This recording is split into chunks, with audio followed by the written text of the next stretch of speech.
Michelle, dating coaches sell women a script for finding a husband. You watched 1,000 of those husbands end up across the desk from you.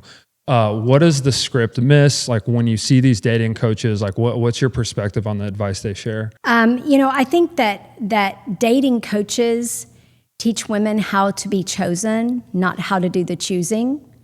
And one of those gets them a wedding, and one of those gets them in my office 15 or 20 years later. So explain that, elaborate. Being chosen by a man, well, why aren't you choosing the man? Like, choose a man who's worth it. Choose a man that has, qualities that are going to make for a good longevity of a marriage husband, not one that picks a princess. So you want a dating coach that's going to teach you the right things, that the right questions to ask that help you choose the right partner to have a long marriage, a marriage that lasts, not one that falls apart in, 7 years, average length of marriage, 7 years, Wow. There's an entire affair coach industry now, coaches helping women who have or recover from affairs. As the lawyer who handles the legal side, what's your take on that as a category? I'm not sure that there's a big difference in that and therapy. I think the bigger question is the difference between therapy and a coach. Yeah, let's talk about it. And, what the difference is between therapy and a coach, right? What is it? The difference between a therapist and a coach is a therapist can have their license revoked. A coach loses their Wi-Fi. So, a therapist is actually a credentialed professional who has training and education and a degree and licensing and passes a test for what they do for a living. And there's actually a body of science that supports therapy. A coach may have credentials or may not. They may be a good person with actually some legit, information to give you and help you. But a coach may also just be somebody that throws up a website. So, affair coaches, I don't even know what that is. So I would question whether what they have to say is even relevant. And I guess I would probably quote Miranda Lambert on this, and just say, like, fix your makeup. It's just a breakup. Not to be flippant about it. I'm really not.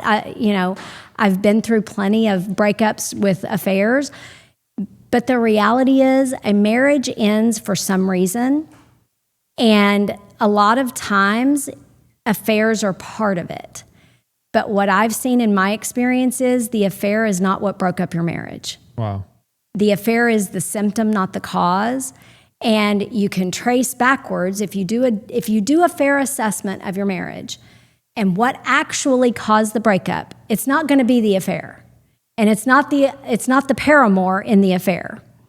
If you trace it back, it's going to be something that happened along the way that caused one of you not to appreciate the other as much, that caused y'all to stop looking inward to each other for support, for love, for communication, for all the things that you got married for, and caused you to start looking outward. And maybe in the beginning it wasn't looking outward for sex or for a paramour or for emotional regulation.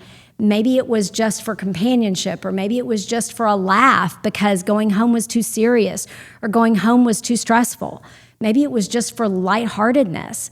But whatever it is, at some point in that process, going outside of the marriage felt better than going inside the marriage for conversation. Wow. So what is your take on couples therapy that no other family lawyer would say on camera, or maybe it is something that you feel very passionate about? Like, what's your take on couples therapy?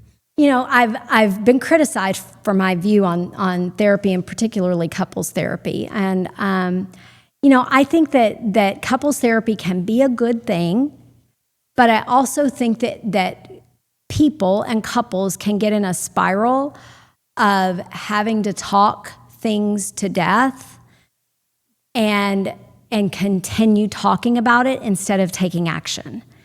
So I think that some therapy is a good thing, but I think that it can be a self-propagating problem.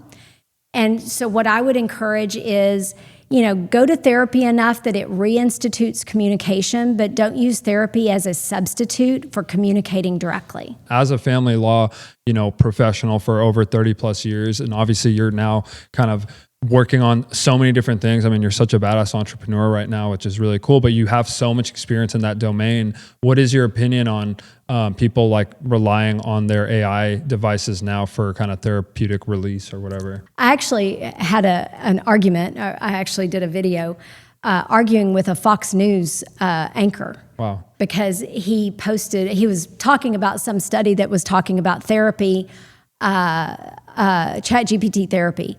And his comment was, well, I don't talk to my golf ball. Why should anybody talk to ChatGPT about their problems? And I just have a huge disagreement with that, because here's the problem. At 2 a.m., that's when most people need to talk to a therapist. Like if you've got problems and you're upset or depressed or having issues or you're down in the ditch, 2 a.m., 3 a.m., 4 a.m., that's when you're going to have those problems. That's when you're going to be feeling it. And that is the last time that you're going to have anybody available. Like your therapist is not going to be awake and available for an appointment at 2 a.m. Probably even the online therapist is not available at 2 a.m. Your best friend, your mama, like none of those people are going to be up and available for you at 2 a.m.